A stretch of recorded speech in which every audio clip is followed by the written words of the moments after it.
الفل عليكم، ورجعنا لكم بالجولة ال 12 في فانتسي البريمير ليج. قبل ما نبدأ إن في حلقات تحدي هتنزل كل يوم سبت الساعة 4 ابتداء من السبت اللي جاي اللي هو بعد بكرة. في مين تجيبه بقى ومين تسيبه للجولة. مين تجيبه عندك 3، وتخلي بالك اللي رايحين كأس الأمم الأفريقية، لأن إحنا كل جولة هنطلع نقول لك عليها من الجولة دي فهي هتبقى للجولة دي فقط لا غير. تمام؟ فمين تجيبهم عندك؟ من تجيبه الجولة دي وجولتين كمان وشكرا على كده عشان هيروح كاس الامم.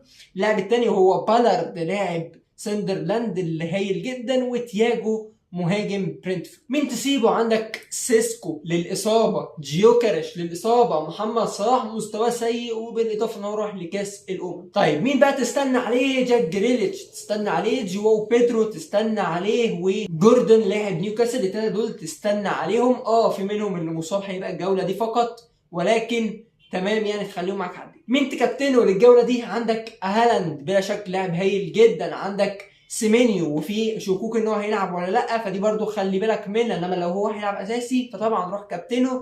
اللاعب الثالث وهو محمد صلاح اللي حطيتها الريسك شويه لو انت عايز تعلى شويه في التقييم. مين بقى تريسك عليه في الكابتن؟ عندك ماتيتا، عندك كمان بالارد. حد هيقول لي بالارد كابتنه، اقول لك والله بتمشي مع ناس وبتضرب فجرب.